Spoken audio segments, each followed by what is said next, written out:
जय शिव शंकर। इलख्या बिलख्या की कहानी। चैत्र का महीना आया। कुंवारी लड़कियों ने होली के दूसरे दिन से बोए हुए जवारों की 16 दिन गौर पूजा करना शुरू करा। एकादशी से 7 दिन तक उपवास रखे। एक गांव में 7 लड़कियां थी। उनमें से 6 लड़कियां अमीर घर की, एक लड़की गरीब घर की थी। उन 6 अमीर लड़कियों ने व्रत रखा और 7वीं लड़की से भी व्रत रखने की मनवार करने लगी। उस लड़की ने कहा कि मेरी माँ से आज्ञा ले लो। तब सभी लड़कियां उनके घर गई। उस लड़की की माँ ने कहा, देखो बेटा, मेरे घर में खाने को नहीं है, दिन में होता है तो शाम को भरोसा नहीं रहता, ऐसे में उपवास रखना कठिन है। सभी लड़कियों ने कहा, देखिए माँ जी, हम सब रोज हर एक के घर में खाना खाएंगे, उसमें एकासना पूरा हो जाएगा, सो इसे एकासना करने की आज्ञा दे दीजिए। तब माँ जी ने उसे एकासना करने की आज्ञा दे दी। उपवास के 6 दिन आराम से व्यतीत हुए। 7वां दिन आने को था। तब सब लड़कियां उस गरीब लड़की के घर खाना खाने की जाने की हट करने लगी। उस गरीब लड़की ने कहा, मैं पहले से ही कह रही थी कि यह कठिन काम है। सभी लड़कियां मानी ही नहीं। उस गरीब लड़की ने जब घर आकर माँ से कहा कि सारी लड़कियां कल अपने घर खाने पे आएगी, तो माँ ने कहा, देखो, मैंने तुम्हें पहले ही कहा था कि इन लड़कियों पर विश्वास न करो, अपने घर पे तो खाने को कुछ नहीं। माँ गुस्से से उस लड़की को मारने लगी। गरीब लड़की रोते रोते जंगल में जाकर सो गई। आकाश में से ईश्वर पार्वती जी का विमान जा रहा था। पार्वती जी ने शिव जी से कहा, देखो ईश्वर जी, कोई अपने शरण में आया है और सो रहा है। ईश्वर जी ने उत्तर दिया, दुनिया में बहुत से ऐसे हैं जिन्हें कोई न कोई मदद की आवश्यकता है, किस किस की मदद करोगी? तब पार्वती जी ने कहा, इसकी तो हमें मदद करनी ही पड़ेगी। पार्वती जी ने अपना विमान नीचे उतारा और लड़की के पास गई और कहने लगी, ब्राह्मण की बेटी सोई है या जागी है? लड़की ने कहा, न सोई हूँ न जागी हूँ, चिंता में पड़ी हूँ। मेरे घर कल 6 जन खाना खाने को आने वाले हैं और मेरे घर में खाने के लिए कुछ नहीं, उन्हें खाना कैसे खिलाऊं? इस पर पार्वती जी ने उस पर दया आने लगी और उन्होंने कहा, जा, यहाँ के कंकड़ पत्थर और केर सांगरी इकट्ठा करके घर के चारों कोनों में थोड़ा थोड़ा डाल दे और कुछ पालने में भी डाल दे। उस लड़की ने वैसा ही किया। उसने जितना कंकड़ पत्थर केर सांगरी इकट्ठी हुई उतनी इकट्ठी कर ली और इस पर पार्वती जी ने उस टोकरी को हाथ लगाया।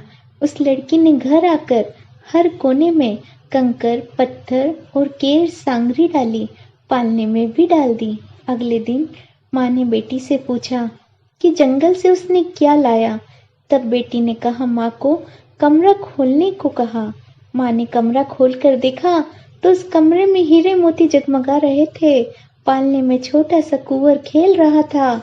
माँ ने कहा, बेटी तूने क्या किया, कर्ण किया कि कामन? तब उस लड़की ने कहा, मुझ पर ईश्वर पार्वती जी प्रसन्न हुए हैं। माँ ने उन हीरे मोती में से एक हीरे को बेचकर घर में सामान लाया, रसोई बनाई। सभी लड़कियां खाने पे आई तो देखा कि उनके घर की अपेक्षा उसके घर में ज्यादा ठाट बाट है।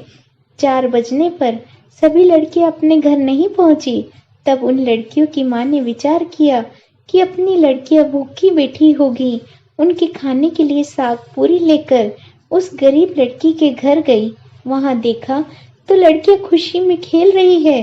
तब उनकी माँ ने ब्राह्मण की लड़की से पूछा, कल तो तेरे घर खाने को कुछ नहीं था, आज ये आनंद तेरे घर में कहाँ से आया?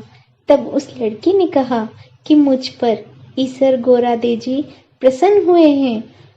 उनमें से एक को इतना धन देखकर लोभ आ गया। घर आकर उसने भी अपनी बेटी को जंगल में जाकर ईश्वर पार्वती जी से धन मांगने को कहा। उसकी बेटी ने कहा, माँ, भगवान जिसे जरूरत होती है उस पर ही कृपा दृष्टि रखते हैं। जिसके पास सब कुछ हो उसे मांगने की क्या जरूरत है? पर माँ ने सुना ही नहीं। बेटी को जंगल जाना पड़ा।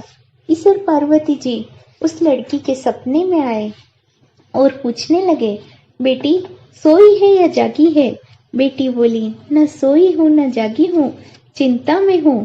पार्वती जी ने कहा, सुबह उठकर बगीचे में से केर सांगरी ले जाकर घर में डाल देना। उसने वैसा ही किया।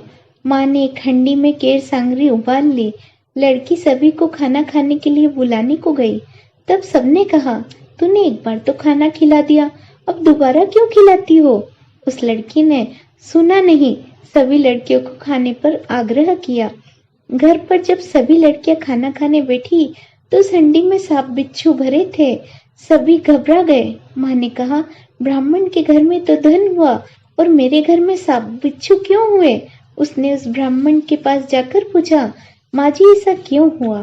तो माँ जी ने कहा, भगवान भूखा ने टूटे घाया नहीं। उसने माँ जी के पैर पकड़ लिए।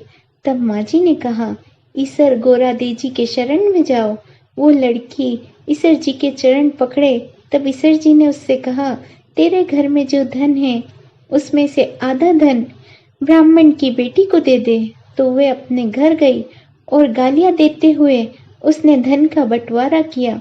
तब भी कुछ सांप बिच्छू उसके घर में रेंग रहे थे। तब उसने ईसर जी से फिर पूछा, ऐसा क्यों हुआ?